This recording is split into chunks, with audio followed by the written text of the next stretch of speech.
Hi everybody, welcome to my channel. My name is Ashim. This is Tuesday's workout. I'm just very late in making this video, but I'm a little excited. I want to talk about something that I have not mentioned before. So, as a little bit of a background, I'm very honest about my training. Those of you who follow my channel know that pretty much every single workout is logged. I have audio commentaries and I talk about my training, I talk about injuries. I'm very honest and upfront about stuff that's going on. There's no behind the scenes lying to you. Heck, when I do these audio commentaries, I don't even have a script. I'm just what you guys are seeing is I'm seeing what you guys are seeing for the first time as well. I've just shortened the clip and edited them out. That's it. So my point is that I got into a little bit of a debate on Facebook recently because there's a little bit a picture that's been floating around on the net on social websites about it's got two lifters, one bodybuilder and one strongman. They're just outlines. I don't know what you exactly call them. I guess you call them but whatever. So they're colored in yellow, and it talks about how each one of their training is different and how you can't have unrealistic expectations. You can't train like a bodybuilder to get as strong as a strongman, and you can't train like a strongman to go and look like a bodybuilder. And a lot of people are taking that in a very negative context, and they're thinking that, oh hey, this is an excuse for people to get fat just to get strong. It doesn't work like that.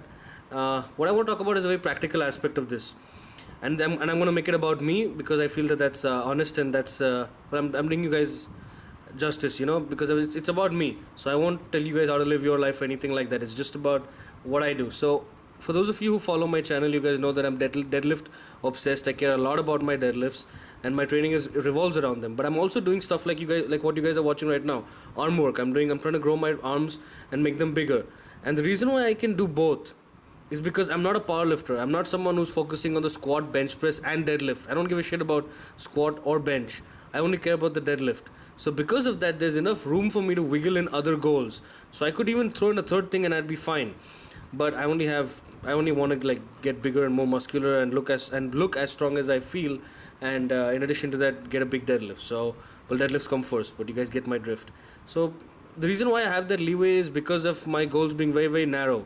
Now if I was a powerlifter and I had to train all these three lifts and make sure that they're all good and I'm competing and stuff like that, there's no way that I can also worry about looking aesthetically pleasing, because at the end of the day, powerlifting is a performance based sport. At the end of the day, I got to move that weight. If I can't move that weight, then whatever it is that I'm doing, whether we're discussing nutrition or programming or whatever, it's irrelevant. Everything has to be tailored to performance. Whereas for bodybuilding, it's more about aesthetics. It's about a beauty pageant. So you got to make sure that you look good. So all of your training and nutrition and all has to be tailored to fit that.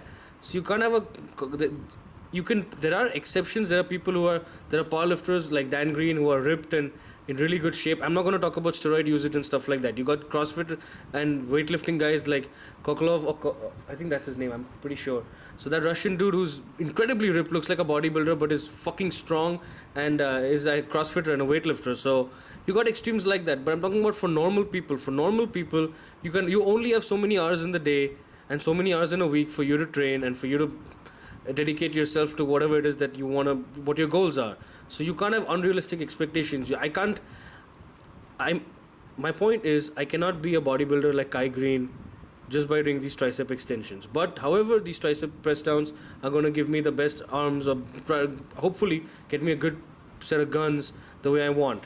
So you gotta have everything tailored to fit your goals. And this infographic that's been floating around is not bad.